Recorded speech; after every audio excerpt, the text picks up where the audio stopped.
காதலுங்கிறது ஆனந்தமான ஒண்ணு இல்ல. அது ஒரு ஆழமான அற்புதமான வலி. உங்களுக்குள்ள இருக்கிற ஒவ்வொன்னும் நீங்க காதல்ல இருக்கிறப்போ உடையணும். அப்பதான் காதல்னா என்ன அப்படின்னு நீங்க உணர்வீங்க. நீங்க காதலிக்கிறப்போ இனிமையா உணர்றீங்கன்னா அது காதல் இல்ல, அது வெறும் சௌகரியம் மட்டும்தான். கொஞ்சம் பிரியத்தை நீங்க உணர்ந்திருக்கலாம். ஆனா நீங்க காதலை உணர்றப்போ உண்மையாவே உங்களுக்குள்ள இருக்கிற ஒவ்வொன்னும் 2 கூறா உடையணும். அது வலி நிறைஞ்சதுதான் அப்படின்னாலும் அற்புதமானது. நீங்க காதல்ல இருக்கிறப்போ நீங்க செய்யற ஒவ்வொன்னும் காதலோட தான் இருக்கும். நீங்க சாப்பிட்டா அது காதலோட நடக்கும். நீங்க அந்த நபருக்காக செயல் செய்றீங்களோ இல்ல எதையுமே செய்யாம வெறுமனே உட்கார்ந்துருக்கிறீங்களோ அங்க காதல் இருக்கும். ஆனா இன்னைக்கு இந்த நிதர்சனத்தை ஏத்து காதல் செய்யறது அப்படிங்கிற கருத்தை முன்னிறுத்தி இந்த பதத்தை நாம பயன்படுத்த ஆரம்பிச்சிருக்கிறோம்.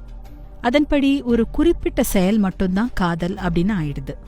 ஆனா நீங்க காதலை செய்ய முடியாது, அதை அனுமதிக்கத்தான் முடியும். நீங்க அனுமதிச்சா காதல் உங்களுக்கு நடக்கும். உண்மையில காதல் அப்படிங்கிறது எப்போதுமே அரவணைச்சுக்கிறது, எதையும் விலக்கிறது இல்ல. நீங்க காதல்ல இருக்கிறப்போ உங்க செல்ல நாயை பாருங்க, அத காதலிப்பீங்க.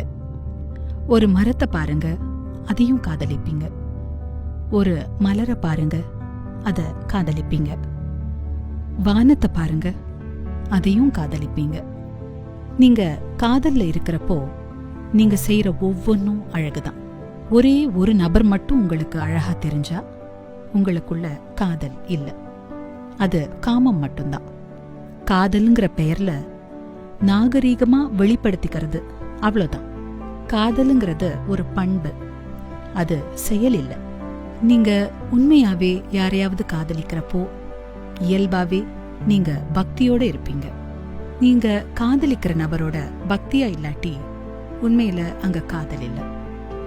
அது ஒரு பரஸ்பர பண்டமாற்று திட்டமா மட்டும்தான் இருக்கும்.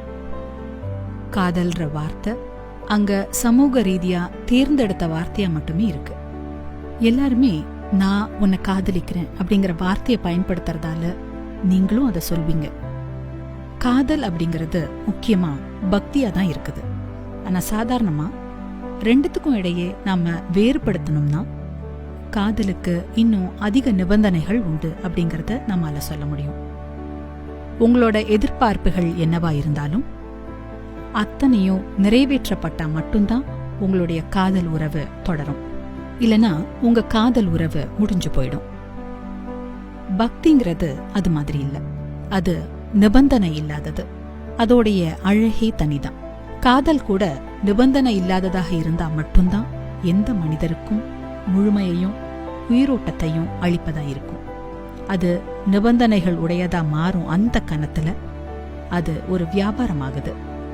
உடல் நிலையில, உணர்ச்சி நிலையில, காரண அறிவு நிலையில நடக்கிற சில மனிதர்களோட வியாபாரங்கள் தான் காதல் அப்படின்னு அழைக்கப்படுது. அது உபயோகமானதுதான். நீ என்னோட தேவையை பூர்த்தி செய், நான் உன்னுடைய தேவையை பூர்த்தி செய்கிறேன். இது பயன்பாட்டு நோக்கம் இருக்குது இதுல. ஆனா அத உள்ளபடி ஒரு வியாபாரமா பார்க்க மக்கள் விரும்புறதில்ல. ஏன்னா மக்களோட வாழ்க்கைய அது அவலட்சணமாக்கிடுது. அவங்க அதுக்குன்னு அழகான ஒரு பெயர் கொடுக்க விரும்புறாங்க. அதனால பொதுவா காதல் அப்படின்னு அதை அழைக்கிறாங்க. ஆங்கிலத்துல கூறப்படுற ஃபாலிங் இன் லவ், காதலில் விழுவது அப்படிங்கிறது உண்மையிலேயே பொருத்தமானதும் ரொம்ப அழகானதாகவும் இருக்கு. அவங்க காதல்ல விழறத பத்தி எப்போதுமே பேசினாங்க. காதல்ல நிக்க முடியாது, காதல்ல ஏற முடியாது, காதல்ல பறப்பது பத்தி அவங்க பேசல. ஏன்னா நான் அப்படின்னு நீங்க என்ன நினைக்கிறீங்களோ அந்த தன்மை எப்ப குறையுதோ அப்போ காதலோட ஒரு ஆழமான உணர்வு உங்களுக்குள்ள நடக்கும்.